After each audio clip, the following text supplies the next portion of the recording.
What's up, everybody? Thanks for joining us another week, another wealth webinar. Today, we got an extra special session. Actually, it's the first of a four-week series that is all about you taking back control of your money, but not just your money, taking back the control of the money that's locked in the walls of your house. We did that podcast, which most of you were watching. It was called House Rich, Cash Poor, and it went viral. It went viral because it's the truth. That's the only conclusion. So many Americans right now are battling debt. They're battling cost of inflation and increases in cost of almost everything they deal with. But on paper, they're richer than they've ever been. We were at a summit out in Puerto Rico, and the chief investment officer of one of the large general or mutually owned life insurance companies said this, and I'll never forget this. He said, although Americans are facing unprecedented amounts of debts, which I have that right here, $18.39 trillion in debt, just in the past 3 months, $185 billion in debt was added to household debt. But yet, this chief investment officer says, however, the debt to asset ratio is the lowest it's ever been. So what does that mean? That means people have lots of assets, but they got lots of debt, but it doesn't matter because their assets make them feel rich. And you know why? Your house has gone up in value tremendously. I don't care where you live. I saw North Carolina, I saw Brooklyn, I saw Hawaii, I saw Arizona, I saw Carolinas. I saw all places all over the place, including Buffalo, New York. Housing has appreciated tremendously, which means congratulations to every single one of you that is a homeowner, a rental owner, or any type of real estate owner. You are sitting on a gold mine. But does that change your life?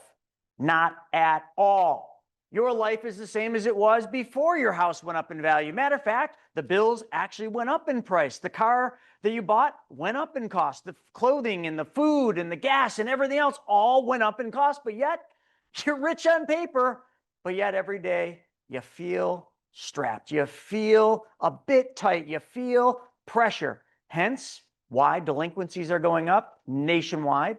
Defaults going up nationwide. Well, today and over the next 4 weeks, we're going to break down how you can be one of the few that will completely change the dynamics of your family. We can't speak for the rest of them, the conformers, but we can speak to all of you who are here because you're giving up your time, your energy, and you didn't spend any money to be here, but your time was worth something because we're going to show you how to increase your income. We're going to show you how to increase your assets. We're going to show you how to do that without working harder, without working longer, and without taking on any risk, simply by tapping into that hidden equity trapped in your walls. I am joined by Harrison George and also Greg from CMG Mortgage, the 11th, I think that's right, correct? 11th largest mortgage brokerage or mortgage company in the United States of America. And now am I allowed to say?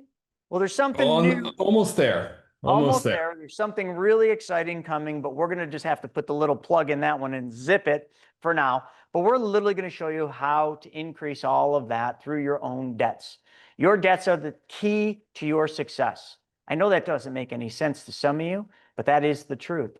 If you look at what you are paying out every single month, if you look at all your debts, your car loans, you look at your credit card loans, you look at all your consumer debt loans for the furniture, the TV. Gosh, you can finance everything, including, I guess, DoorDash. Can you finance DoorDash now? I think that's a thing. But nonetheless, you can finance everything in your life. However, every time you finance, you are giving up a little bit of today for some future anticipated goal, right? So you're giving up today because today you have to work more. You have to spend more time earning so that you can pay for those debts. Well, imagine if every one of those debt payments you made was paid back to yourself. You became the bank. You were in control of all of that. That seems unrealistic for some of you, but that is exactly what we're going to go over. And I've got the best of the best here, Mr. HELOC Joe, who's been doing this for 16 years now.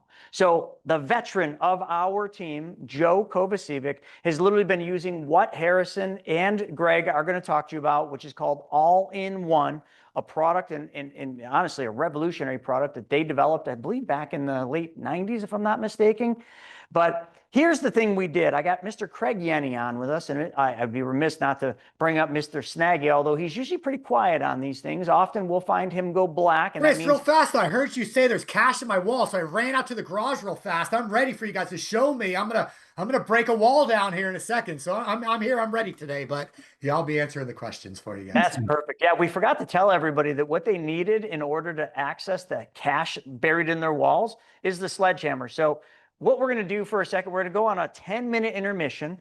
I'd like all of you to go out to your garage, grab any hammers, pliers, whatever, screwdrivers, sledges. Let's get ready for this because we're gonna really get into this thing, and we're gonna have to break some walls down. But the walls are not going to be the walls of your house. They're going to be the walls in your mind. The mindset problems, the thought process that most people have that they can't get ahead because they're buried in, because they're stuck, and because they have to just work more, work longer, do more overtime. That is not the answer. And we actually, this will, I think, be the first time, Craig, we're going to be able to show you something that Craig and I have been working on now for, well, the better part of almost 2 years, if you really go back to the beginning. Something that literally will change an entire industry, the infinite banking concepts industry. The entire infinite banking world is about to be changed and flipped upside down because we have now created something, a first of its kind, that will show you mathematics in a way never before seen. And that's what we're going to be getting into. But before I get started, I figured what I would do is I would just kind of go back to this, and I want everybody to introduce themselves because I'm naming off all these names, and a lot of you are just like, who the hell are you talking about? Well, we've got George Harrison from the Beatles with us today. So, Mr. Harrison, could you please tell everybody a little bit about yourself? And it's not George Harrison, it's, as you know, Harrison George. Appreciate having me on here, Chris. Thank you very much. Obviously, we had some pretty big hit records over the course of the last couple of decades. No, I'm just kidding. Yeah, my name's Harrison George, obviously. I think we've probably established that fairly well now. Obviously, myself and Greg work at a mortgage company called CMG Financial, CMG Home Loans. Yeah, there's a lot of big news coming up in the next couple of months and in regards to solving more problems and realistically, kind of just a background, been in the mortgage industry actively since 2015, 16, started originating back in 2016. Fortunately, we've been really lucky in being able to solve a lot of problems over the course of the last 6 and 7 years. We're close to helping about 1,200 different families over the course of the last 7 years, which we've been really fortunate to kind of connect and get to know one another and just solve some problems. So I really appreciate you guys having me on here. Been fortunate to meet, obviously, Craig and the rest of the crew in regards of just learning new ways of seeing problems and kind of teaching myself and the people that we talk to that it's not always about trusting everything that everyone tells you because obviously sometimes there is a financial to it in any industry, but just making sure that you're asking the right questions and that the right questions are being asked to you. And that's one thing that I've really learned from you guys is that you guys focus on not just asking the right questions, but also opening up space to allow for people to ask you questions, which is wonderful. Love it. And I'm going to jump down to Greg. Greg, your first time on, so welcome. But tell everybody a little bit about yourself and anything else you want to say. Yeah, thanks, Chris. I'm a part of the Harrison George team. I've been working with CMG since 2020. The interesting component here is that I'm actually in lending because of the all-in-one loan. I was a high school chemistry teacher for a decade, and education was good for me. But in 2017, I refinanced to the all-in-one loan. And my wife and I, just through, I mean, she was a part-time pastor. I was a chemistry teacher. It's not like we're setting any income records here, right? But because we were thoughtful about our budget, we were able to use the sweep checking function in the loan to pay down the equity in our starter home, which then allowed us to level up to the home we currently live in now. And we still use the all-in-one. I was so fascinated by the product that got in contact with Harrison and actually got my lending license because I was telling people about it anyways. I thought, why doesn't everybody know about this product? And why haven't we shout it from the rooftops, tell everybody how to change their life, reduce the largest debt they'll ever take on in less than 10 years. It's revolutionary. And so I made the jump from teaching to lending in 2020 and have loved it because of the things that Harrison said, the fact that we get to help 1,200 families solve problems, create opportunity, leverage the dollars they have efficiently in a way that creates meaningful pathways forward that they didn't expect for their family. So it's been an awesome ride for me so far. We're super excited about the partnership with you guys. Steven, I'd love to get one of those hats. So you got to let me know who your hat dealer is. I need one of those. And just oh, look at that. Okay, we got to get linked up. I need one of those hats for the next webinar.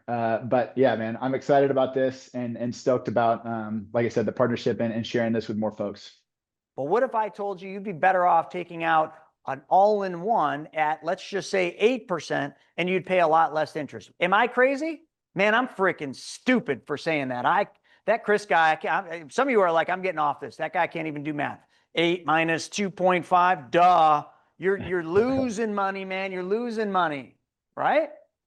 Yeah. All right. Well, we're gonna show you some things, and we're gonna show you why Greg just said that he paid off his mortgage, which I bet he had one of those inexpensive starter mortgages, like with that really, really low interest rate. But he knows something, folks, that you don't know. And you know, I always like to throw in the Will Rogers. You know, the biggest problem in America is not what people don't know; it's what they think that they know that just ain't so. So any one of you that thought, oh yeah, I'm dumb, you should never pay off that mortgage if you got a 2.5, you're about to be flipped upside down and pancaked. That's right. So Joe, Mr. Joseph Kovacevic, we call him HELOC Joe. Tell everybody a little bit about yourself. Let's have Craig tell a little bit about what Craig is going to be talking about, because Craig's going to be walking us through what we call the debt blasting approaches. Okay, the debt blasting approaches are ways to get rid of your debt, and then we're going to show you how to put superchargers on that with today. So Craig, do you want to walk through a little bit about what we've figured out when it comes to paying off debt without working harder, longer, or taking on any risk? Yeah, absolutely. And pay close attention to what Harrison and Greg are going to teach you about the all-in-one, because that's fundamental to what we're going to do with the debts. So we've got this thing called the debt blaster trifecta. And what we're talking about there is, if you have debts, what's the first thing you want to do?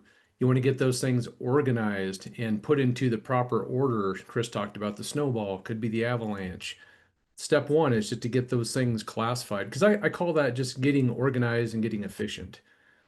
And then what if you could leverage your all-in-one that we're going to talk about today to help accelerate the speed of that debt?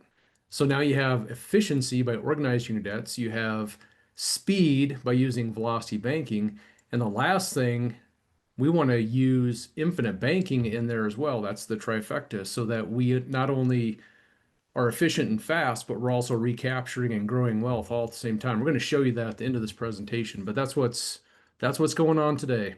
And I think, Joe, you figured out the mute button, so let's go ahead. Finally popped up.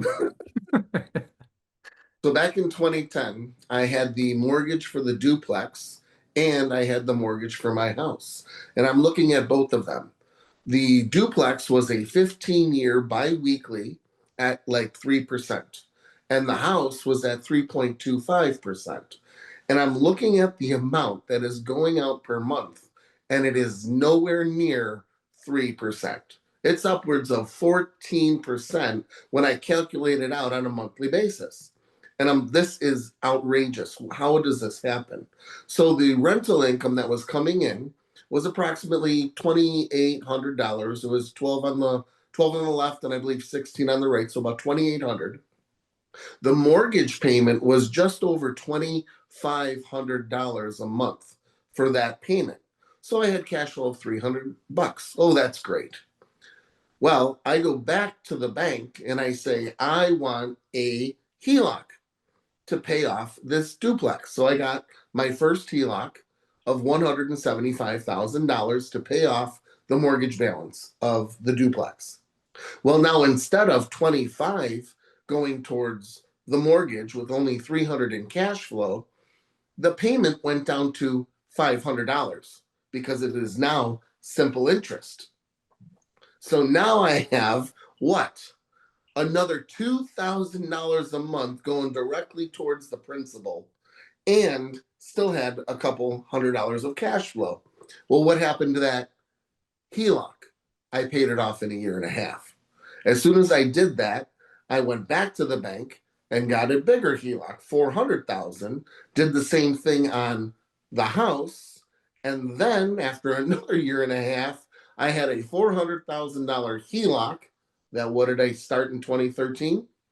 I started becoming a private money lender. So I was starting to use leverage and arbitrage, and I just kept on expanding from there.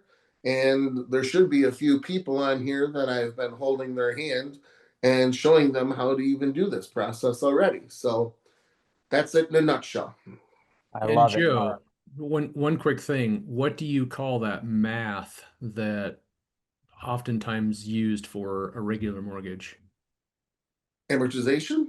You call it the devil's arithmetic. Oh, devil's arithmetic. Yeah. Amortization is the devil's arithmetic. You are correct. But utilizing the system as a one pot, I call it my one pot system. You know, someone had asked, and it doesn't look like she's still here. Maybe she is. She said, do I need to have a mortgage to be on this webinar or to learn anything? The answer is no. You don't. You don't need to own a piece of property. You don't need to have a mortgage. You don't, none of that. Like what you're going to see is going to open your eyes. It is just mathematics. But we're obviously going to, some of you are going to learn is going to definitely be more applicable if you have a mortgage or a property. But even if you don't, what you're going to see in just a second is just as simple as rearranging how you do what you're already doing today. That's a big part of what we're going to do. So I'm going to turn this over to Craig real quick to get us kicked off. And then we're going to kind of just go step by step. But we've got some case studies and some numbers because I believe a picture is worth 1,000 words. So we're going to save a little bit of time by kind of using just a little bit of a case study here and showing you what we're talking about. And then we're going to talk about this all-in-one thing and what CMG, which is what Greg and Harrison are here for. We're going to have a ton of fun with this. So Craig, take it away. So Chris, just to set the stage, you want me just to kind of show that initial trifecta picture and then we jump into the conversation with Yeah, I think the Harrison? trifecta would be good. And then maybe just kind of walk us through just a little bit about because you put, I got all this stuff that you put together. It's like, 50 or 60 pages worth of data because, you're just a spreadsheet guy. I mean, we could cut that down to like one or two. Make sure you pay attention to what we're talking about here because there's four or five things I want to talk about. When it comes to debt, there's a strategy called the no strategy strategy. And that's what most people do. So let's just say you have debts, you have 5 or 6 debts. When one of them's gone, guess what you do with those payments? You go and buy more stuff or you go out to eat more often. So that's where you're not really using your debts to help pay the other debts down. That's the no strategy strategy. It's going to cost you the most time. It's going to cost you the most money. It's really the worst thing you can do with your debts. Now, what we're going to do is kind of layer this in. So the first thing is if we talk about debts, can we put our debts into an efficient ordering, whether that's the snowball, which is lowest balance to highest balance, or avalanche, which is highest interest rate to lowest, or cash flow index, which looks at the efficiencies of a debt. That's the next best thing to do versus a no strategy strategy is get yourself organized, get those debts in order. And then we can talk about what if you used an avalanche or a snowball with infinite banking? What if you used a snowball and avalanche with velocity banking? And one of those tools we're talking about today, which is the all-in-one, the first lien HELOC. But what we want to really get to is show you what we call the debt blaster trifecta, because when you take that efficient ordering, when you get your debts organized and you know what's the best order to pay them off, you're going to be more efficient. Then you're going to use velocity banking or the all-in-one strategy that we're going to talk about today for speed. How do we get this debt out of our way as fast as we can? And then we're going to tie on infinite banking just to show you how to recapture some of that money, how to grow wealth while using your savings to pay down debts. So let's just assume, we're going to run through this quickly. We can always come back to it at the end, but let's just assume you have these debts. You have a personal credit card, you have personal loans, you have medical debt, and you have about $78,000 of debt where you're paying $1,265 a month.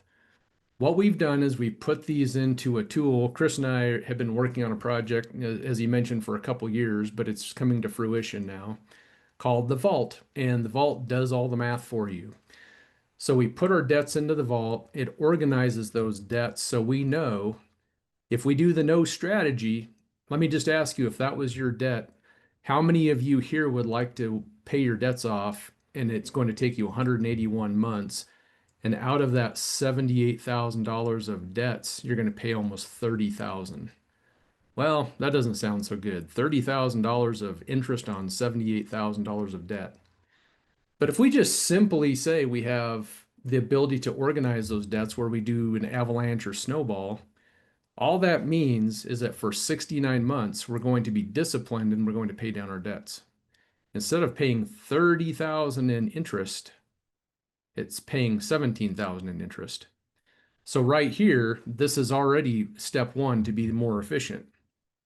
So what I'm talking about is when this personal credit card's done getting paid off, you're going to take that $75, add it to the $125 on that business credit card, and you're just going to keep doing that. When that business credit card's paid off, you're going to take the $75 plus the $125 and throw it on the $180. So you're just going to continue that process.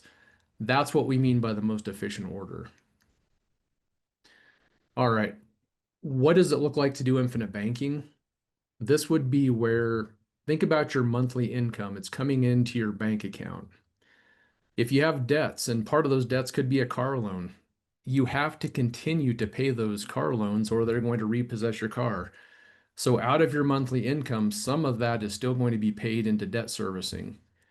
However, if we take some of your monthly income and we do intentional savings, let's call that intentional savings, and we put it into what we call a BYOB designed whole life policy, because these are specially designed. There's a craft to doing this. Now we have a place for our money to compound and grow for the rest of our lives while we leverage it to help pay down the debts.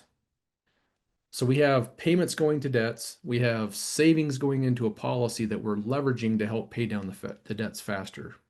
Okay. Now, after your debts are paid off, we're no longer needing to take loans from the policy. We're no longer needing to make payments to those debts. So if you were paying $1,265 to those debts, that now goes back into your policy or your privatized banking system to continue to capitalize and rebuild that. So that's the path of the infinite banking. Now, who here has heard of velocity banking or is doing velocity bankings to some degree? If you are doing velocity banking or you know of it, just put I in the chat, just so I kind of have a ballpark idea of who's doing it. So we have several people doing it, which is awesome. So think of velocity banking as an acceleration strategy where we can use the all-in-one. We can use a line of credit, but the all-in-one is a great product for this. And we can use our cash flow to go into that all-in-one and then use it to chunk our debts down, just like what Joe talked about. Joe just talked about switching from amortized mortgage to a simple interest and chunking, those debts out, his mortgage, and getting rid of it. Now, if you're going to do velocity banking, this is your homework for everybody on here that wants to, put some effort into doing what we're teaching here. Sit down, come up with your income and revenue. What does your income look like? It could be from your W-2 job, 1099. And then go through all of your expenses and figure out what are they and which expenses can you pay with a credit card, which ones can't you pay with a credit card, because there's a method to the madness here. And then we're going to think about, if you're doing velocity banking, can you do that? Can you get an all-in-one? Can you get a line of credit? Can you get a credit card? So those will be our velocity banking tools. Now, this gets a little bit busier in that we still have monthly income for velocity banking. We're still going to be making our payments to our debts. However, we have some of our debts we can't pay by a credit card, so that's going right from our monthly income or maybe our operating checking account to pay those expenses. The rest of it, we coin that as our cash flow. That cash flow is going to go up into the velocity banking tool. So let's say that this is our all-in-one first lien HELOC. We're going to pay our expenses that we can't pay with a credit card.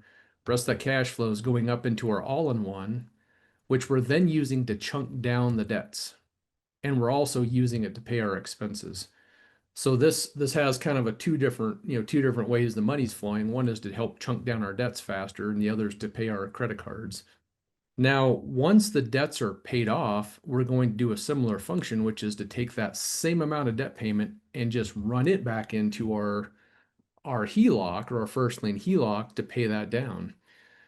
So this is kind of the motion of the money. And if this doesn't make sense, this is where, getting on a strategy call with us, we'll walk you through this. We'll help you figure out how that's going to work for you.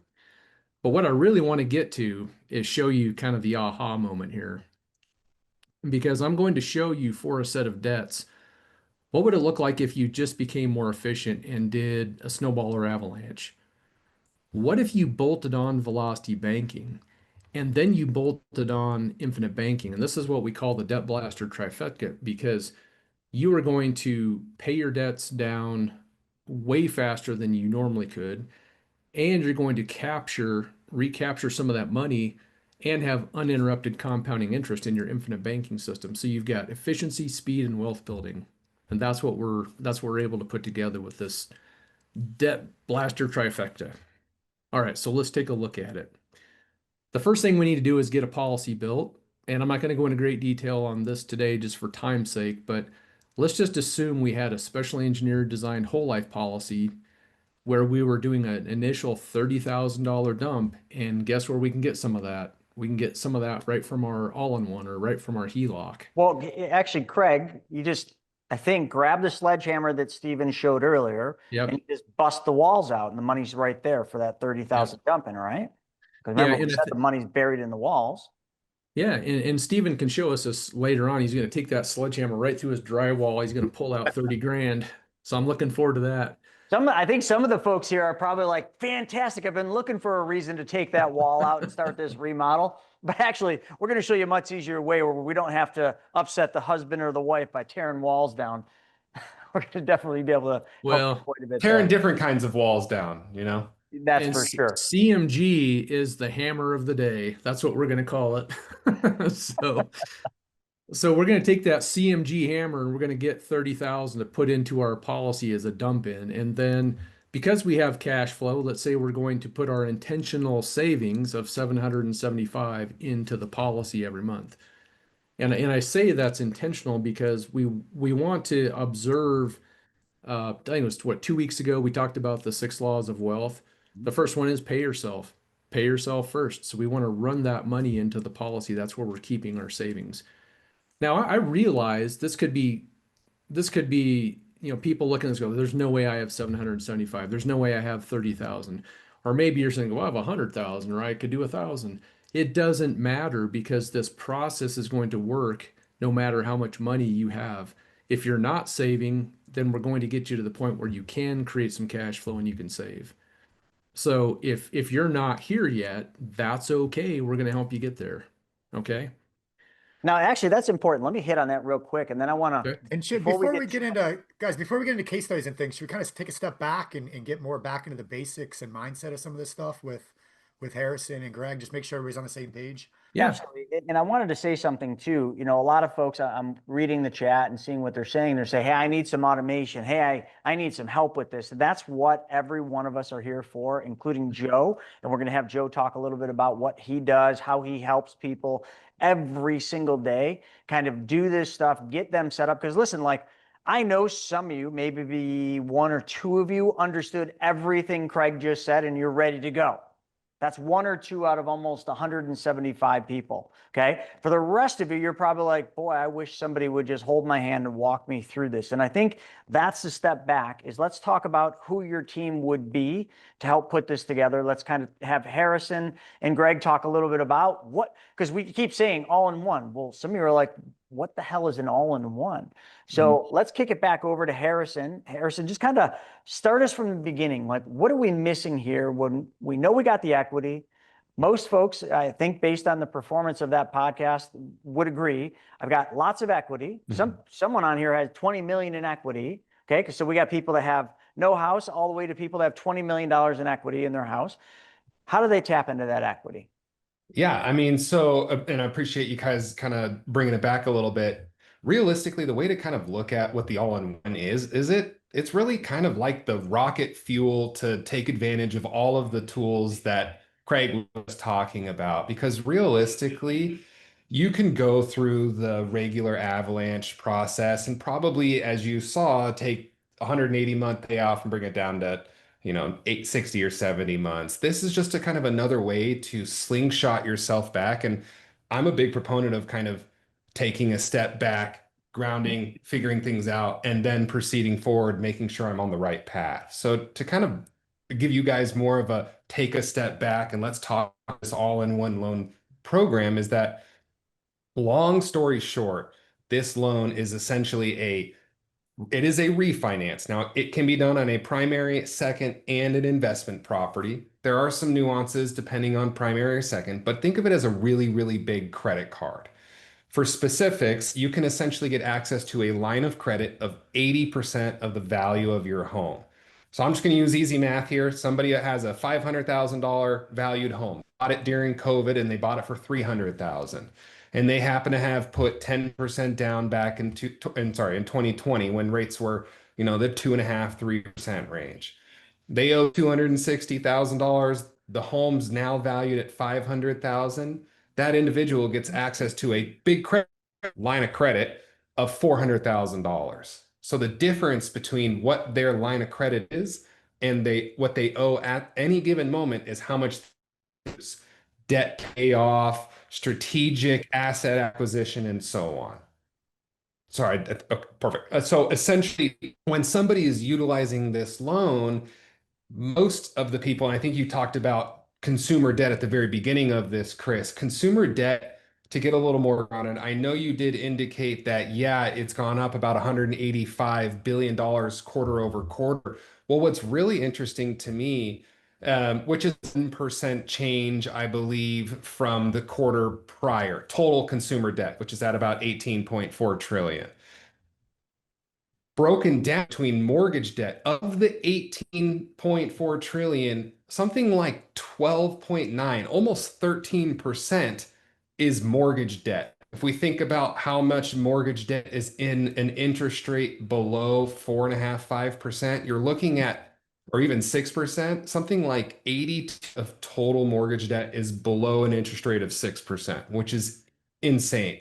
But what I find even more interesting is that credit card debt, loans and student loans. Credit card debt alone is at a $1.2 trillion balance in the United States. Quarter over, it has gone up by almost 2.5%, something like $27 billion in credit card consumer debt. You hit on, yeah, you have all this money locked up in your home, and yeah, it's at a really low interest rate. But at what point do you stop sacrificing? I have this low interest rate over here, and please don't touch this. But oh yeah, my blueberries now cost $5 more, or my eggs are now $1 an egg, and you're kind of fighting just to hang on when credit card debt has gone up $16,000 in the last 12 months, and you're just saying, hey, what do I do next? I love this loan on my home, but at some point, if you miss enough mortgage payments because you're not able to make any of your other credit card payments, you don't have a home anymore and you lose access to all that equity. So this is that, let's take a sec, let's pay off all those credit cards. Let's eliminate that debt by using this big line of credit on your home. And then once you kind of pull yourself back in that slingshot and you're saving 600, 700, 800, $1,000+ every single month, you can start taking advantage of what Craig was indicating. It really is that rocket fuel to pull you back, to launch you forward, to help you achieve your goals. And that is like the biggest thing that we like to look at is, what are your goals? And because I have a list of about 16 questions that we like to ask individuals to ask themselves on what they can do to determine, is this the right thing for me? And is this the right time for me to do it right now? Because that is truly trying to find out, is how you determine when and how. And I really think the when is the biggest thing. Greg, do you have anything to add into that? Yeah, I mean, I think, like you said, it's the rocket fuel, right? There are a number of ways to do this, and zooming out even further, I think I just want to compliment the BYOB community, because the reality is that what we're talking about are created tools. What we're really talking about, though, is a mindset, because you don't use these tools unless you've shifted your mindset to take advantage of them. That you've decided that the institutional banking model doesn't actually work, despite the fact that your grandma said it did, your dad said it did, and your 401k and your pension and blah, blah, blah, blah, blah. You have to shift your mindset before you can even step into these. So what we're talking about in terms of the mechanics is true. But the first thing, and I want to compliment everybody that's on this call, is stepping into that new mindset to be willing to say, maybe there is a better way to do this. Maybe the old pension model, maybe the old 401k, maybe the old 30-year mortgage model is starting to not work anymore. And I got to figure out another way to do it. And so looking at velocity banking, looking at infinite banking, looking at a first lien HELOC to be the rocket fuel for debt payoff to get into that, that's the model to step forward. So I don't have anything to add to the mechanics. I just want to compliment everybody for being willing to step into potentially something scary and something new, but something that can be revolutionary.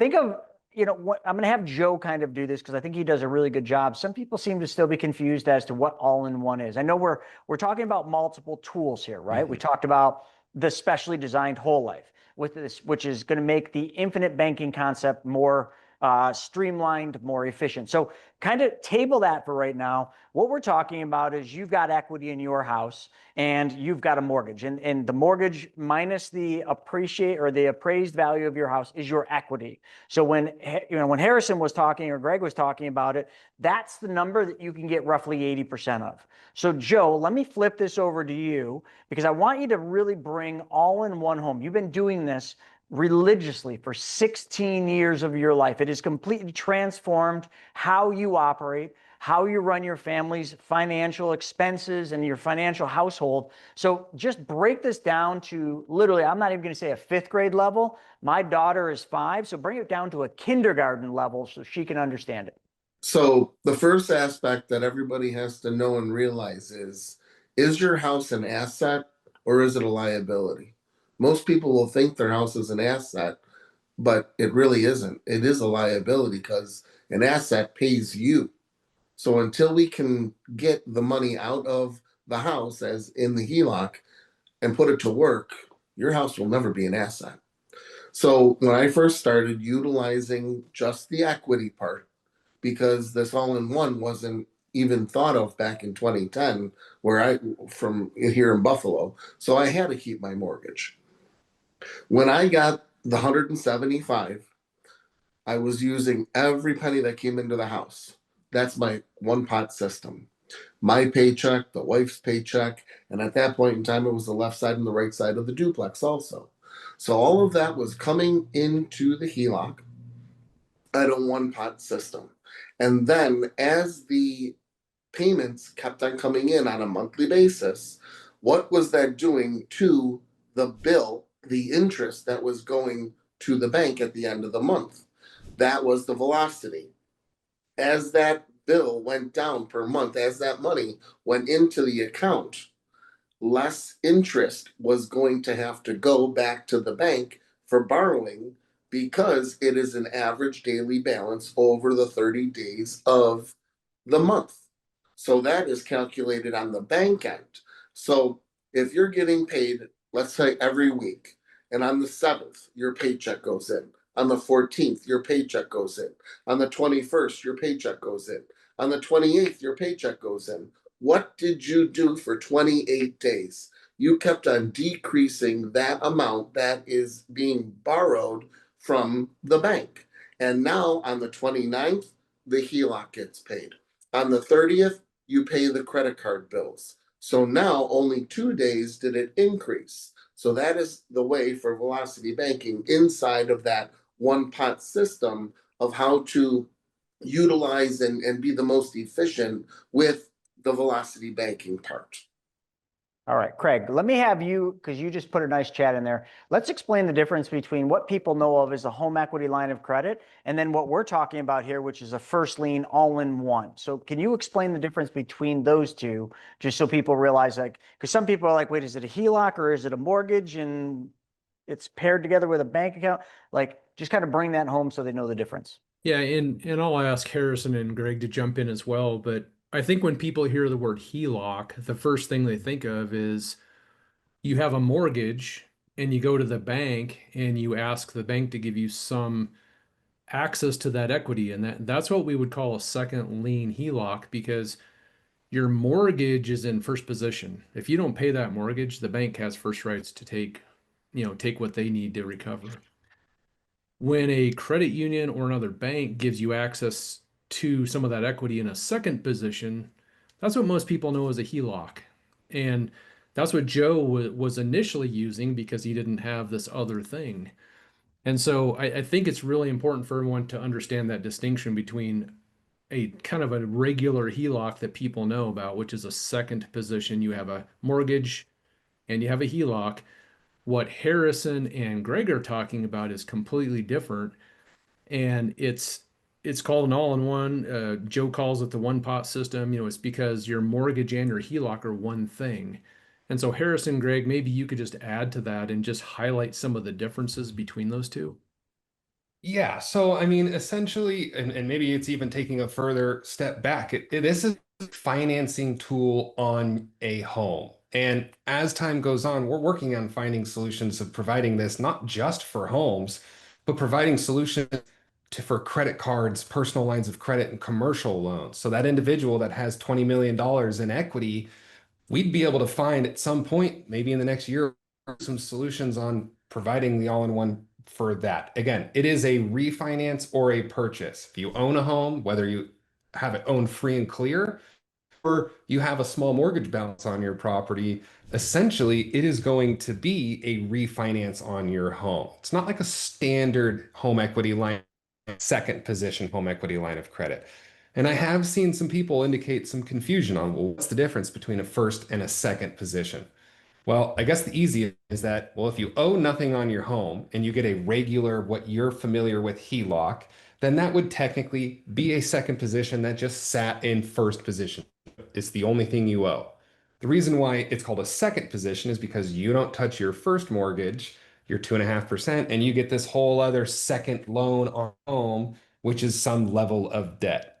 Now, functionally, the way that the all-in-one works, again, a first lien HELOC through us that we just call the all-in-one, is it has levels of integration that normal second position HELOCs just don't use.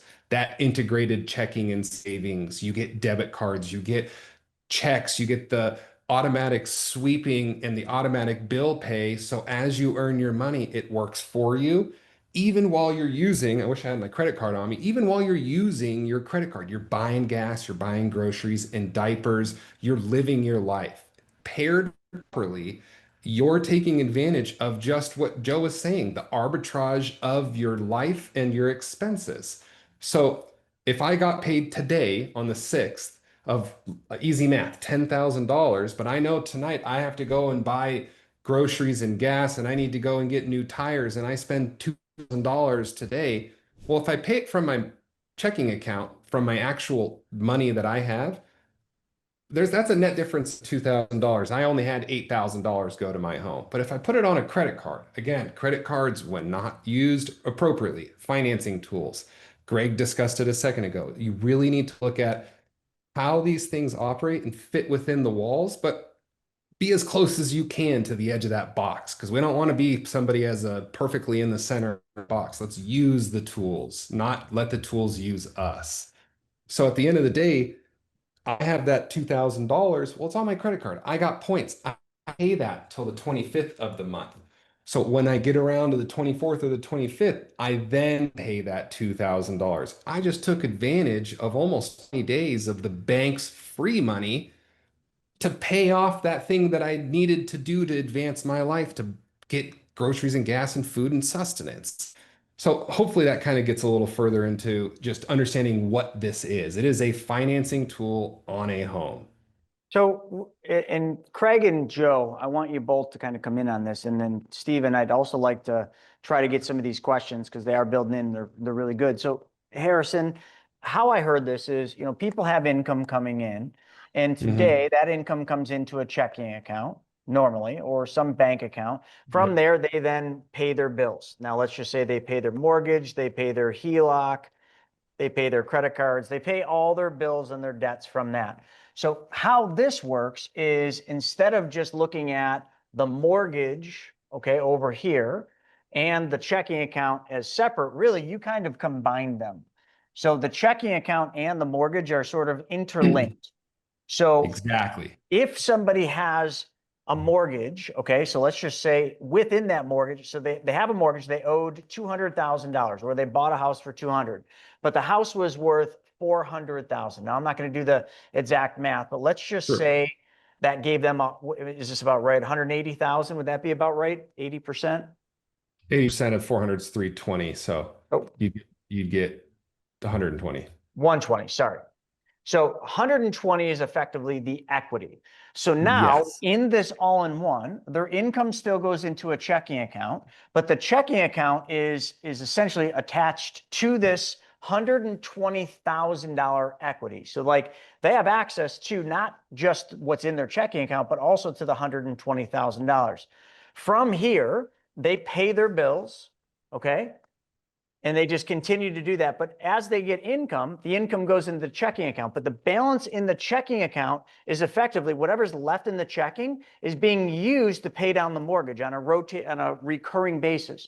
So any dollars that go into the checking account, normally for like me and most of these people, like the money we put in our checking just sits in the checking account, just earning whatever the bank pays you, which is zero, right? Anyone getting more than zero on your checking account? Good, because that's what they pay you, zero.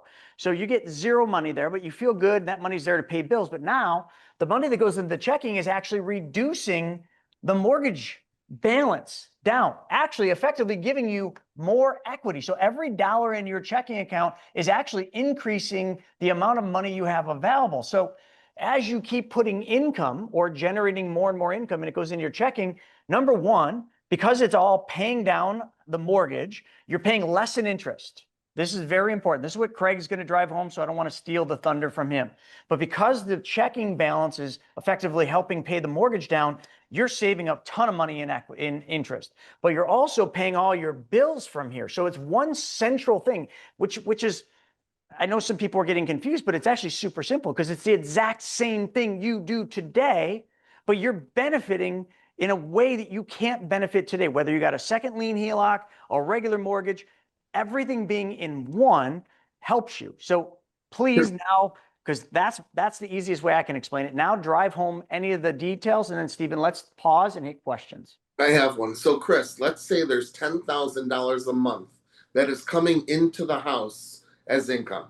Okay, so we got 10K coming into the house in income. Got it. And 5,000 is going out to bills per month. Okay, well, I think most people are spending more than that, but okay, 5K is going out to bills. So that 5,000 would be just staying in the checking account until we needed it again. But why wouldn't you take $5,000 and put it down on the mortgage? Because you're in control. You're Sorry not. to interrupt you, Joe, but that's actually exactly how it works. So Chris's picture is perfect. The checking account, this does it automatically for you. So if you earn $10,000 today, the checking account is the thing that you have the routing number in the ABA, so you can get money in and out, pay your bills, and receive money.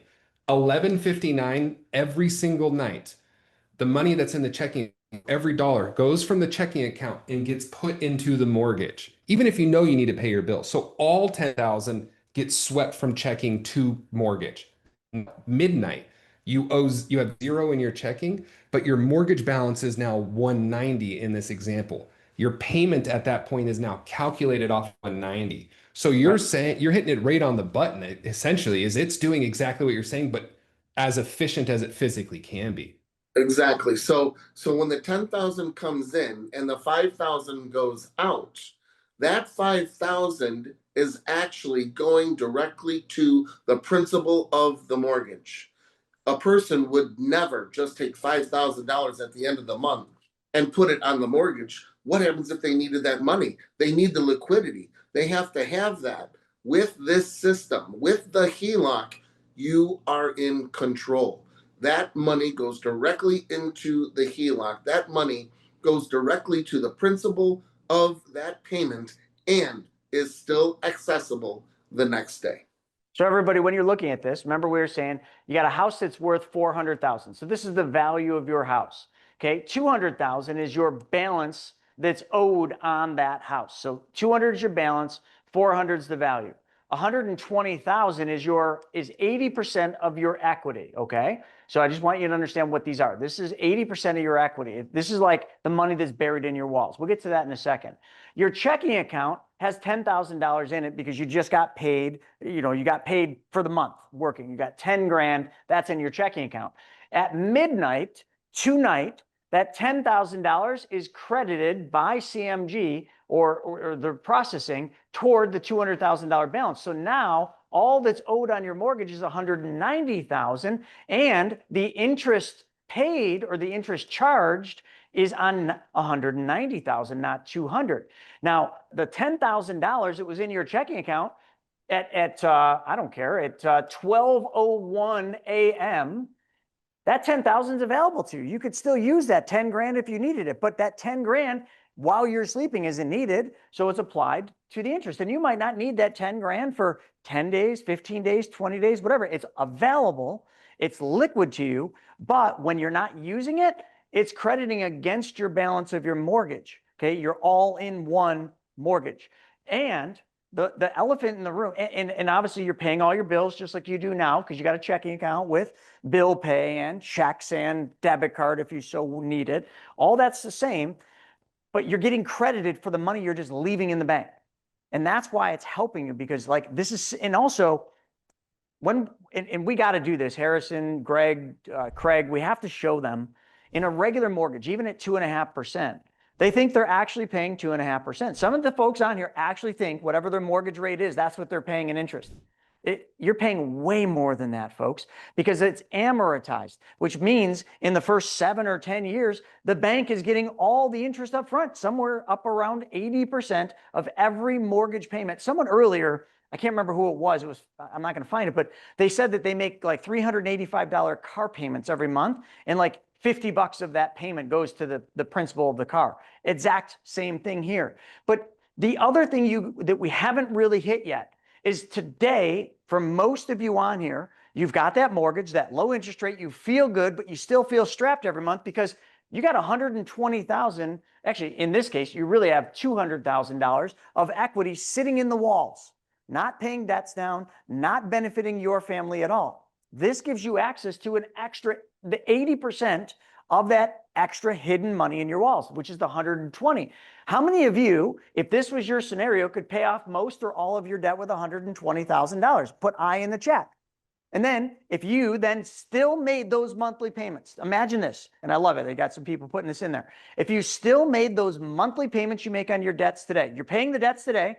So tomorrow you use the equity in your house to pay all your debts off. So you have no debts to anybody else. Okay.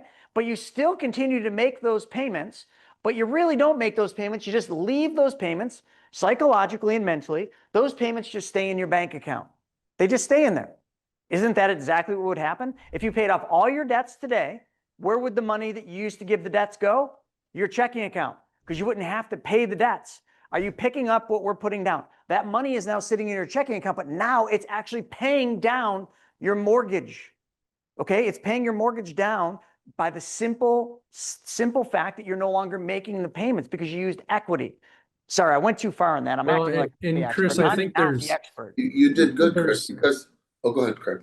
You taught me well, Joe. I was just going to say there's one more box you should draw on your screen, because a lot of people have an account called savings and it's sitting on the side. And so let's say you've got 20,000, 15,000, 10,000 in savings.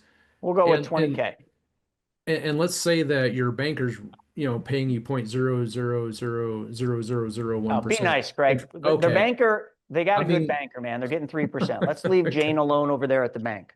Okay, so even if you're getting a decent rate, high yield savings account, but over history, I think that the average is somewhere in the 0.06%. But does it make sense to keep that money sitting in savings when you could just put it into the all-in-one, into that checking account, have it fall down to reduce your balance? And guess what? If it's an emergency fund, you need it back, pull it right back out. Exactly. Hold on. Let's make this super easy. Let's play a mathematical game. Folks, you're earning 3% on your 20,000 that's sitting in savings, but you change over. You got this all-in-one thing, which you're starting to understand, but you still want to have your savings because, well, Your significant other loves the fact that you've got 20 grand in savings. But then you go to your significant other, and now, Harrison or Greg, how much would an all-in-one mortgage roughly, like what is the interest rate on them? The simple interest rate, which we haven't shown them the math yet. What is a rough estimate? Yeah, great question. So between today's rates, 6.8 and 8.3. So you hit Can I just say 7.8. 7% for simple math? Perfect. All right. So let's say this all-in-one mortgage is costing you 7% simple interest. Now, some of you that doesn't mean anything, and in a second, we're going to show you how much that means. You're paying 7% on the mortgage, but yet your significant other says, no, we need to keep 20 grand in that savings because that bank is giving you 3%. But then you go to your significant other and say, yes, sweetie, but I can make more than 7% if I just move the money into the checking account. He or she would think you're crazy, but now all we do is we shift the 20K over here to the savings, or sorry, from the savings to the checking. So the checking's paying you nothing. But what you're doing now is take 7 minus 3, which is what you are earning. That's what you're making. So you are making a spread, okay, just like a bank makes. You're making a spread. Why? Well, because that 20 grand just paid down the mortgage, which was charging you 7%. Does that make sense to everybody? Is everybody picking up on that? Because I do want to pause. So simple, but it's just math. But I want to stop, Stephen. Can you just kind of help walk us through some of the questions so that Harrison, Greg, Craig, and Joe can just unpack this? And then I want to take a moment, if it's okay with everybody, and go into the actual math and put it on the screen and show them how this looks. Yeah, absolutely. I'll just start at the top of the Q&A and we can kind of hit these and go from there. I think they're great questions. So Evo's asking, for those that don't have a primary house but have a rental, the HELOCs are almost double the interest. Do the numbers still seem to work at the higher HELOC interest rates? So I'll talk about the all-in, which it is primary, second, and investment. The interest rates are going to be primary, second, investment 6.8 to 8.3 on today's numbers. Doesn't matter if it's primary or investment. Only difference is that there's going to be a slight increase of cost associated with the investment property. Again, that could be anywhere from like 0.5% to 1% depending on credit score. So that's just a cost, not to interest rate, but if you have a $100,000 loan amount, it could be $500 to $1,000 increase. Okay. And then she said, would this work for cheaper paid off homes under 100,000 or 75,000? Sorry, could you repeat the question? My apologies. It looks like they have some homes that are, 100 grand, 75 grand, 60 grand that are paid off. Would this work for those? It certainly could. Now, there are requirements when the property's paid off and free and clear to get into it. There would need to be funds withdrawn, utilized for something. So understanding, are they using it for paying off debt? Or are they trying to acquire more real estate? Or by all means, if they're trying to begin their whole life journey, it could be just as simple as that. For people that have the ability to have their minimum drawn balance, we like to see that be at least 100,000, but in instances where values are 75 to 100, again, investment properties will only go to 70%. We would certainly want to make sure that we give what's ever best for the individual. Cool. Noshin was saying, is the interest rate on a HELOC fixed?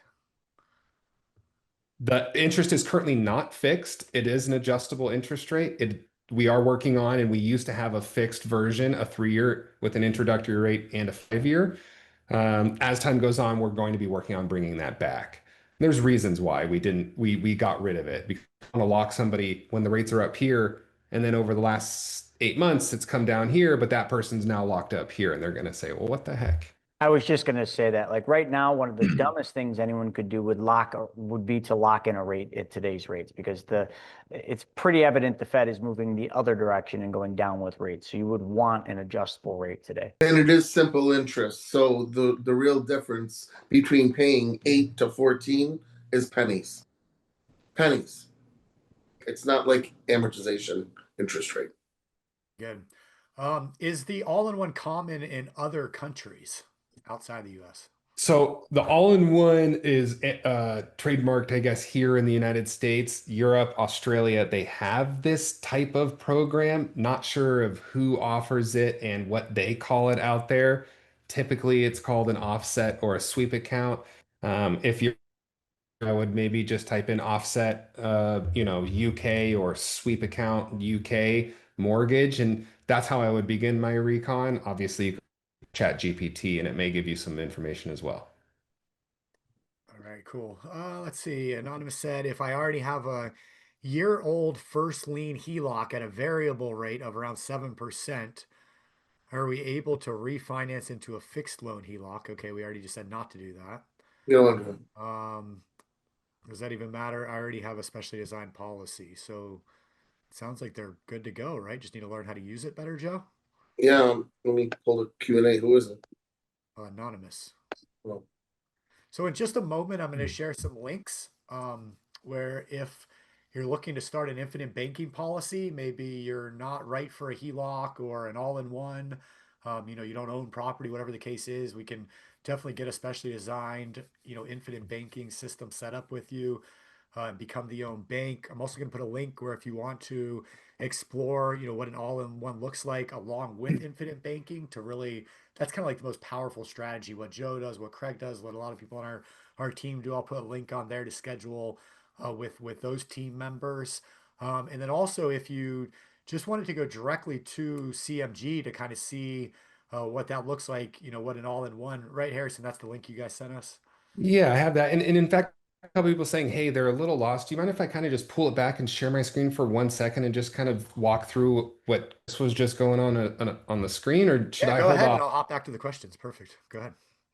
I'm just going to share my screen real quick, guys. Maybe we can kind of just kind of take a real quick step back. We were just talking about $400,000 valued home and a this line of credit and this all this I can where it's okay. Maybe there's a just a miniature disconnect. I think we kind of just jumped right into this. So in this specific example that Chris was walking just a second ago, this loan, it's a mortgage paired with a checking and savings account. And the whole point of this loan is to just use the cash flow of your money while you're waiting to spend it in between your bills to offset your mortgage balance so that you can pay your home off faster, but not lose access to the equity in your home. That's why we had the hammer. And that's why Stephen was going to bust a hole in the wall behind him. So essentially, what we were talking about is just how to take advantage of getting out of a 30-year mortgage, which was a loan created in the right after the Great Depression to incentivize home ownership, but really benefited the bank. Didn't really have much of a benefit to the end consumer. The only benefit was that homes were only $10,000 back in the day. There are a couple more zeros and a couple more commas now.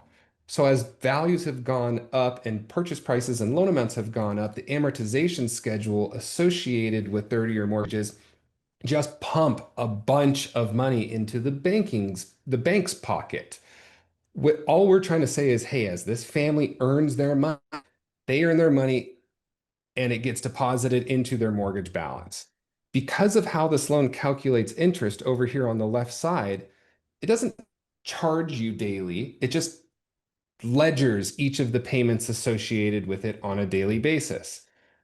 At the end of the month, it just says, great, this was your balance on a daily basis. We multiplied it by the interest rate and divided by 365, and here's your interest rate. But as you can see, this person put in $10,000 payment associated with what they owe just went down. They haven't spent their money yet.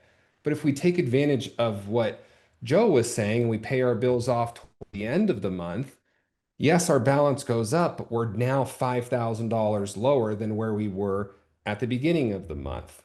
So essentially, what that being said is that that can just say we still have the money, but while we're not using it, it's offsetting our mortgage balance. And if it's offsetting what we owe and our payment goes down, that means what we save every single month is going to go up. At some point, you're going to be saving drastically more than you were ever spending on a mortgage. And that's the whole intention of this product is to truly just say, let's take a hyper efficiency use of our money, put it to work for us so that we can pay off debt faster, achieve goals, reach where we want to be in terms of when we want to retire and how we want to live our life. It's such a customizable loan, and it's so hard to say, there's one way to do it and that's the way for you. It's no, you guys have to tell us what you're looking for and we'll build the game plan with you on how to get there just takes a little bit of understanding your scenario. So that's all I'm trying to get at is it's just it's such a mind shift in how you think about mortgages and how you think about debt. So I just wanted to take a step back and go over that. Hey, Stephen, before you hit the next one, David Freeman in the chat just said something that I think is important. He said, it just seems like an administrative nightmare. And I get it because it's new. It's the only reason you think this is an administrative nightmare because it's new. It's exactly the same thing you do today. So if your life today is an administrative nightmare, doing this is going to be an administrative nightmare because it is no different. So David, I want to make sure that we drive that home in these questions and everything we're doing to make sure you understand that there is no difference. Today, you put money in a bank account. Today, you pay your bills from the bank account. This is exactly the same, except for the bank account, your checking account you pay bills is associated and attached to your house, and it has the equity of your house. That is the only difference. But from an administrative standpoint, there is no difference. But now let me add one additional step. You got people like Joseph on here. Joe works with people every single day to help them with that administrative side, help them structure this the proper way so that it works for them. And then Craig and our team has software called the Vault, which will be available shortly for everybody to use, that literally, I can't say fully automates this, but does a pretty damn good job of automating this and giving you, it's just like a GPS. So if you can follow a GPS in your car, if you can open a map and you can actually get to the destination you find on the map, this will be no different because it is no different. All right, keep going, Stephen. All right, cool. Christian said, how do you get a HELOC without having a property? You don't. You can purchase a house with a HELOC on day one instead of going into a 30-year amortization. And that's kind of what I was going to go over if you wanted to draw it on the board, but I didn't want to go into it. For somebody who purchases a house and says, you need a house to get a HELOC. Well, let's pretend that we buy a house and we pay that amortization for 30 years. Let's say we got a $100,000 house. After 30 years at 3%, we paid them $200,000 for this house, $100,000 in interest on $100,000 to pay him back. Well, and then we go to the bank and we say, hey, I have a paid off house. Can I get a HELOC? Oh, sure, 100,000, 80%, 20% down, 80% of usage of the HELOC, which is 80,000. Why don't you do that on day one instead of paying the mortgage for 30 years? You're going to walk in, you're going to put 20% down, have $80,000 as a HELOC, and what did you do? You're in control. You're paying simple interest instead of doubles arithmetic, and you're going to pay off that mortgage not in 30 years, but pretty close to between 5 and maybe even less, because you're in control. All of your money goes into that revolving line of credit. That then money comes in and out and in and out. Like I was explaining, 10,000 comes in, 5,000 goes out. At the end of the month, $5,000 went to the principal of that payment. Hey, Joe, one other thing too that you just said that just made somebody over here was saying, I got a second lien HELOC. You know what's complicated?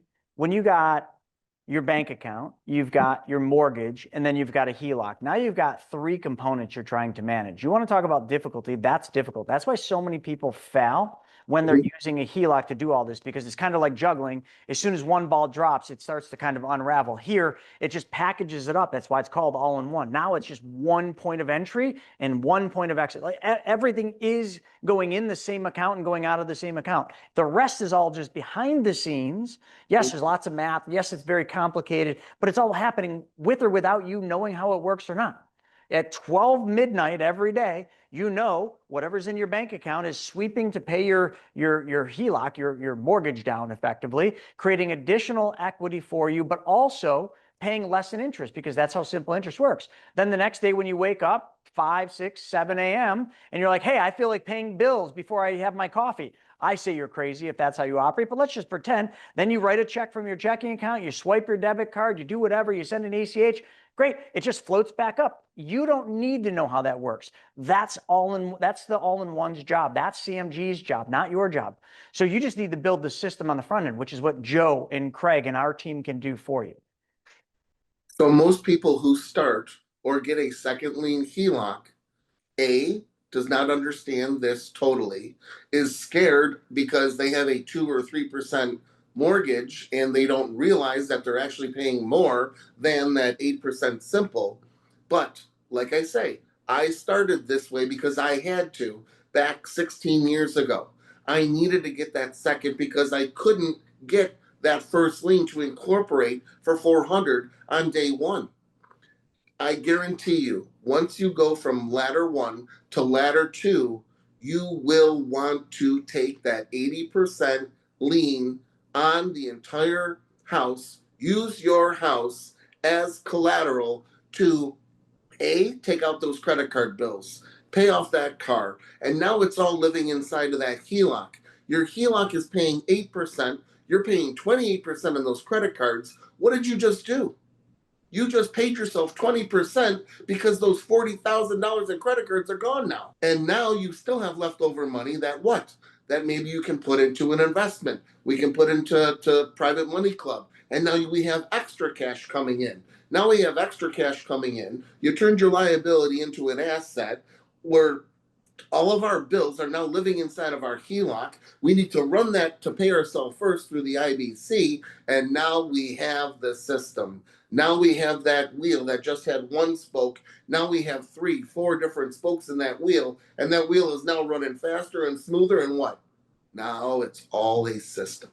Yeah, and I know Harrison and Greg, I can see they're answering questions frantically because they're coming in hot and heavy, which is freaking great. That's exactly, listen, we might not cover everything we did. You know, we got about 60 pages of numbers that Craig put together that we may not get to this time. But remember, this is a 4-week series.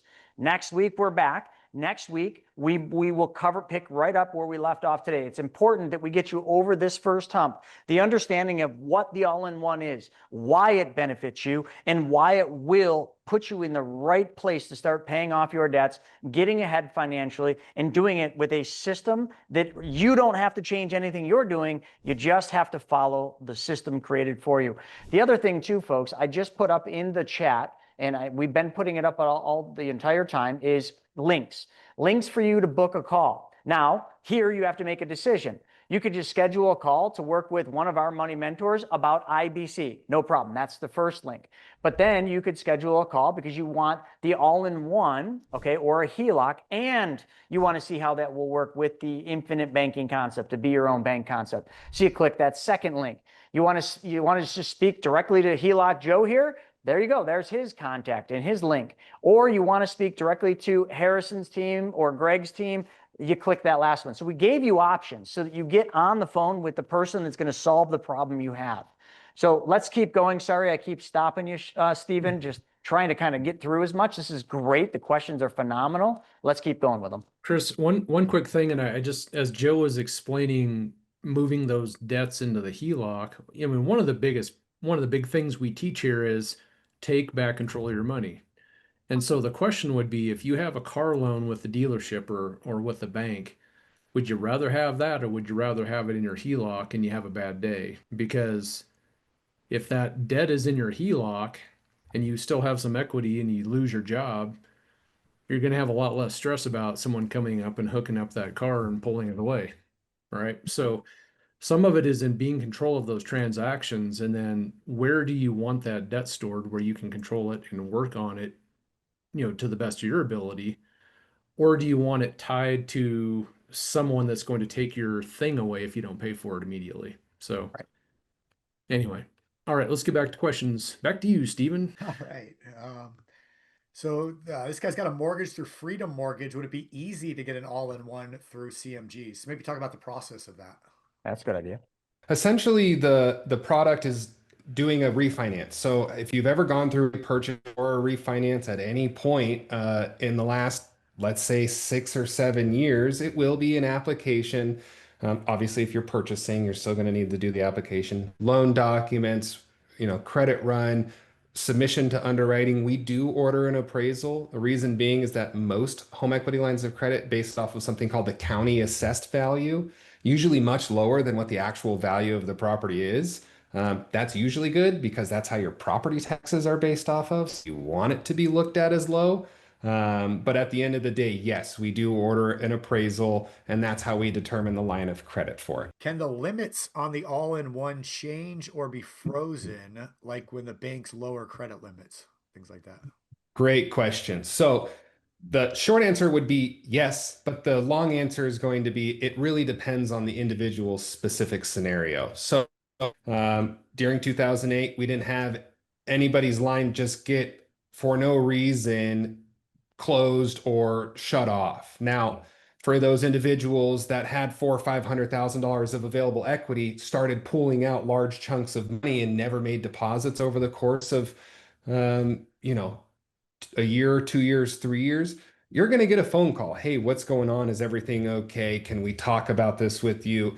That is certainly going to be what happens. But if it's just some individual that's running into some hard times, they lost a job, they're still paying their bills off, by all means, we haven't seen any instance. Again, I haven't done the recon in the last 3 or 4 months, but we haven't seen any instance in which anybody's line's just been shut off for no reason. If they have a second position HELOC right now, would the all-in-one assume that as well, or will we need to pay that off first? Great question. Yeah, so you would wrap both the first and the second all into the refinance of the all-in-one. And your car payment and your credit cards and all of your debts. It's all in one. It's all living inside of the HELOC now. That's what we want. We want to be debt free. Okay, and then if the house is paid off, it's basically just refinancing, right? Just with a different type of mortgage. Exactly. So Sonia's asking, how do you use the all-in-one and the infinite banking BYOB policy together? Oh man, we have all that. It's all right here, but we might have to add that to part 2, which would be next week. Believe me, when it all comes together, that's where it gets beyond exciting and crazy. But we have to get you to understand the first component on this first week of a 4-week series.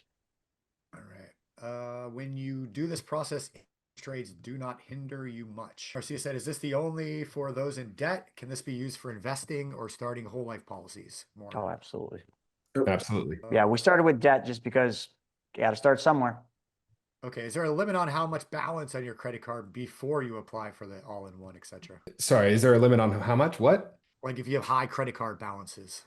Not really. No, I mean, if you fall within the necessary parameters, yeah, you're going to need scores at 700. Your score is slightly below 700. That's okay. We can help provide and build a game plan on how you can get into the appropriate range. The answer is never really no. It's, hey, not right now, but this is how.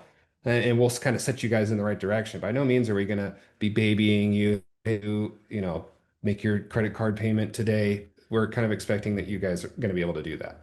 I think it's important, Harrison, that we calculate the DTI after we get to the 85% LTV instead of adding it before, and then you're not qualified. So if you have $100,000 house and they go up to an $80,000 line of credit, that 80,000 would take out the $40,000 mortgage, take out the 30,000 in credit cards, take out the $10,000 in car. You still qualify for that 80,000, that 80%. So if you were to go to a regular bank, their DTI calculation is totally inverse. We do it differently. Exactly. When the mortgage is paid off, the account still remains open with all the equity available. Is that right? Yes. Yeah. People ask, they paid their home off, they're going, yeah, I want the piece of paper. And then they close the account. Well, now you just lost access to having the thing that you just accomplished, the reason why you did it, taken away from you. I've paid off my house 4 times already because I'm using the HELOC as leverage. Why would I not borrow from the bank at 8% and put it into something that makes me 12 and 15%? Aren't I making 7%?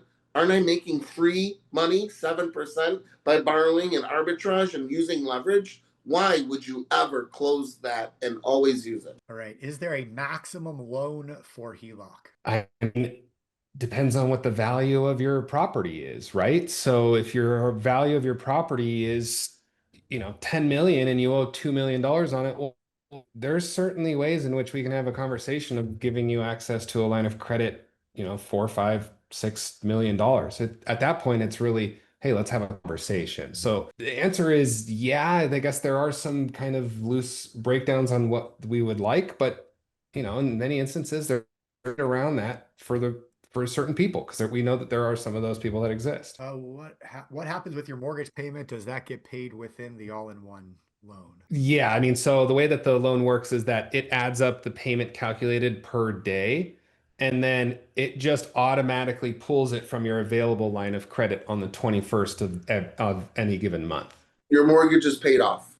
You're not working with America anymore. You're not working with Citizens. That mortgage is totally gone, and now it's underneath this system. Here's a good one. The answer to the question, correct? Spencer said, I just recently opened Whole Life, took a second mortgage to start it, and took a loan against the Whole Life to pay the credit card debt. The goal is to go after personal, second, and then the mortgage. Is looking into a first lien HELOC in my current position not necessary? I mean, I feel like I have about a dozen questions to find out kind of what that other debt looks like, what the debt associated with your first mortgage is, what's the balance on the second, a lot of moving pieces with that. I think that the best way to answer that question is it kind of depends. And again, it can most likely be solved with a phone call. But without knowing more information, it'd be really hard to give you an answer. Yeah, and that's what, Joe at Harrison, Greg, our team, we can do is, we'll get your whole situation. We'll find out exactly what you have going on, the cash flow, your debts, your expenses, assets, what you're trying to accomplish, what your goal is, and, just run the numbers. At the end of the day, the numbers are going to guide us in the direction, whether this is right for you, like this strategy or this strategy. Those numbers are going to guide us and tell us what is best for you. So that's why we have the scheduling links up there, so you can get that one-on-one attention if this is pertinent to you. He said, is this HELOC strategy available in Canada? It is. Again, we don't do financing in Canada. I forget the name of the banking institution in Canada, and I can try and Google it here in a second, but they're a huge, huge bank that have something very, very similar to it. Cool. Frenchie said, is all-in-one based on your income, credit score, or is it asset-based? All of the above. Your income is going to need to be involved with it. Your debt income, we want to see much more attractive than 30-year mortgages. Your assets, we're going to need to show necessary reserves based off of what you want in line of credit. And obviously, it's going to be, you need to have a credit score over 700. All right. It looks like you were answering this, Harrison, but the CMG cost for the service? Yeah, I figured I'd let everybody know so it didn't just get sent out to one person. Essentially, the cost associated with it, that's us, it's $1,500. That's our fees associated with it. There are title fees. Again, just like any other mortgage, buy your rate down for a higher cost, or you can choose to have a higher interest rate for a cheaper cost. Again, that's where we get into the nuts and bolts of it and really building specifically for you, and which one makes more sense. Very cool. All right, just a few more here. What are the monthly payments like if you keep all your income in the HELOC? I mean, here's the simple interest calculation. If you take your mortgage balance, all you need to do is owe 250,000, Jacob. I don't know what you owe, but you could put your number in there. Go ahead and multiply that number by 0.08, just kind of middle of the range interest rate right now. That's going to give you your total interest as if you had a balance for the entire year. And then all you do is 12. Now, the reason why I said it's kind of hard to answer is because, well, if you owe 250 this month, but you make 50 grand a month, and next month you owe 200, do that calculation based off of a $200,000 balance. So you would expect as the balance goes down, your payment is going to go down with it. Cash flow has a lot answer. cash flow to be incorporated too. Harrison, can you do these in Texas? Yeah, I do the all-in-one in Texas, primary, second, and investment. We are actually operational in all 50 states. Currently, my team, we're only licensed in about 48 states. We are working on getting the remaining 2 states, and that should hopefully be done, in the next or so. But we still have solutions for that. I have people on my team that can assist for the other few states. And what would those be? Alaska and Hawaii? No, New York and Utah, actually. You don't want to Alaska do and business in New York. This is a shitty state. Just stay away from New York. Just kidding. HELOCs typically have a 10-year draw period. How does the all-in-one solution work? Great question. But Texas has a slight difference. You have access to the full line of credit for 10 years, just like you mentioned, Bob. However, for the remaining 20 to also be 240 months, that total line of credit decreases by a factor of 1/240th. It's fancy, and take whatever your line of credit is, 400,000, divide it by 240 and say, okay, that means your line of credit in this example would decrease by about $66 every single month, starting at the beginning of year 11. So it just slowly whittles its way down. That's how it's considered. And that's actually the reason why you're still going to receive a 1098, which is what you would be able to use with your CPA to write off mortgage interest. At 9.5 years, can I just redo this again and start over? You could renew it whenever you want. Thank you. Yeah. And the best part about that, Joe, is that at 9.5 years, the value of your home relative to when you did the all-in-one loan the first time has probably nearly doubled. And so your line of Yeah. credit will probably nearly double. Give me more so I can make more. Yep. Yep. Okay, cool. My house is on a living trust. Can they use an all-in-one? Yep. That's key. I was wondering that same question. I was like, yes, finally someone asked the question. My house is held by a living trust as well, but I haven't. I have, excuse me, I have a first lien HELOC on my house, but I'm in that shitty state called New York, so we couldn't use CMG yet. So a revocable, yes, but Revocable. irrevocable. Revocable, correct. Yes. All right. Are the HELOCs sold or transferred? So we created the product. We partner with institutions. We don't have direct access to seeing the bank account. We partner with banking institutions that essentially allow for us to say, hey, we're doing this loan. We let them do the actual, hey, we log in and put our direct deposit and so on and so forth into it. But if any questions come up, you just call me, or you call Greg, or you call whomever you work with, and we will be able to assist you. We can't just see your bank account though. All right. And is an all-in-one okay to use when selling their condo and buying a 4-unit building? Yep. 1 to 4 unit, totally acceptable. Anything above 4 units, commercial or anything otherwise, it's in the works, and we're hopefully going to be able to get that dialed in within the next 12 to 24 months. Which is going to be game changing, folks. Literally game changing. So 1 to 4 units, yes, today, but like think of that. Like you own a multifamily, or that one other person that was on here earlier with all that equity, like they had like hundreds of units, like they could extract the equity. I haven't seen anything like that. I think that will be, maybe I'm wrong, but a first to the market with something like that. All right. All right. Very cool. That's all the questions. So Question. How about an acreage?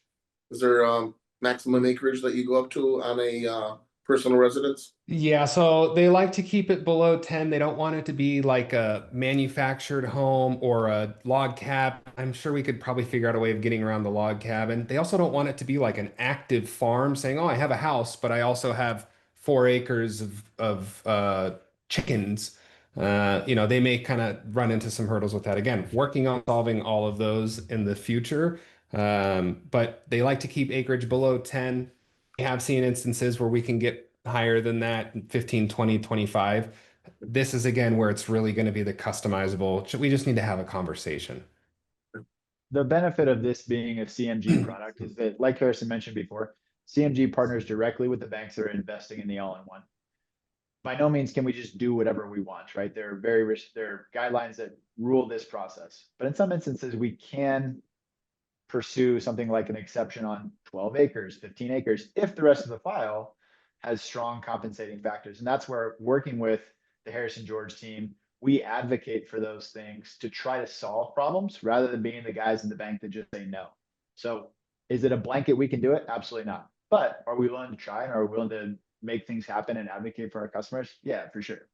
Thanks. And one thing I wanted to do is, since all of you heard in the beginning and the middle and the end, this is a 4-part series, meaning a 4-week series we're doing this entire month. I wanted to just have Craig real quickly kind of just give you a preview, because a lot of people are saying, well, how does this work with BYOB? How does this work with velocity? Craig, could you just kind of just real quick share your screen and just kind of give a glimpse as to kind of like a preview for the new movie we're playing next week. Give them just a showing of what that's going to look like. We'll start with that next week. So you want to go back to the vault stuff? Yeah, I would maybe just give them just a quick glance at like what we're going to talk about next week and what they're going to learn without going into all the numbers and the details. Yeah, so I think next week what we'll do is we'll come back and focus on, because we didn't get through all the use cases, but think of what I was talking about with that debt blaster trifecta. If you have debts, how can we put those into an efficient order? And then now that we're all hearing the language of this all-in-one, this first lien HELOC, that's going to be a velocity banking strategy. And so we'll talk about how you can take the debt sequence of a snowball avalanche, tie that together with an all-in-one with velocity banking. Oh, and let's go ahead and add infinite banking into the mix. So we're going to tie those three things together and show the math behind the scenes. I'm just going to flash it up real quick. If you add debts, do you want to do the no strategy, the debt avalanche, infinite banking, velocity banking, or the trifecta, which is all of them? And so we can put all these numbers in this machine that we're building, and it crunches them all and spits it out and tells us what life looks like. So that's what's coming up. We'll cover that more next week. And we also, in this series, because I know there were some questions about, well, does this have to be used for debt? No, it doesn't have to be just used for debt. Joe can talk about that. I can talk about that. Chris can talk. I mean, we use our systems now. Like Joe said, he's paid his house off 4 times. Like, well, what do you mean you paid your house off 4 times? Well, it's because we're taking chunks of that money, putting it to work. That money pays the house off again. And Harrison, you're going to go over some of that as well. You've got some creative things you call that. So I'm not going to jump too far ahead, but so stay tuned. We're going to get into all of that. So the question often comes up with folks that talk to us is, hey, I've got a bunch of debt. Should I go into investing? And Chris, what do you say about that? Depends. Yeah, it does depend. I always say pay the debt off first, but again, there's good debt and bad debt. So I wouldn't answer the question the way you normally would think. If we're talking about bad debt, always pay debt off first. People are like, but I can earn this. I'm like, you're paying 20% on a credit card and you're sitting here all excited about a 12% lending deal. Like you're not able to do the math. Like, let me do it for you. Like your 20% you're paying on the credit card is more than what you're going to earn with no risk. Like that's the big thing. Like pay the debt off first. You will thank us later. But think also of this as we go through this. I know a lot of people are thinking, oh my gosh, this is complex. How is the money moving around? And we're not only teaching these strategies, but we're building a system so you can manage it. But we're here to help you as well. But think of having a system, and we call it the vault internally, but it's a system that's going to be able to help you manage it. You put your debts in there, you put your velocity banking in there, you put your infinite banking in there, and it just does the job for you. Yeah. In a second, folks, stick around as soon as we're done with this. And I want to show you or tell you something, kind of give you a glimpse of the future. But with that, folks, I do want to be respectful of everybody's time. We are like 15 minutes over. So thank you all for joining us. Again, this is part 1 of a 4-part series. Every week we're going to be going into this, and we're never ever going to move on to the next part until you grasp what we're doing. So we're going to definitely make sure that you understand the mechanics of how this works, and then we're going to keep adding steps, but also know that each one of these steps we add doesn't add more work to your life. We've got processes, procedures, and software, and a team to help you with all this. So thanks for joining us for part 1 of a 4-part series on how to take back control and how to build wealth through your own debts and expenses. We will see you next week. Thanks for joining us.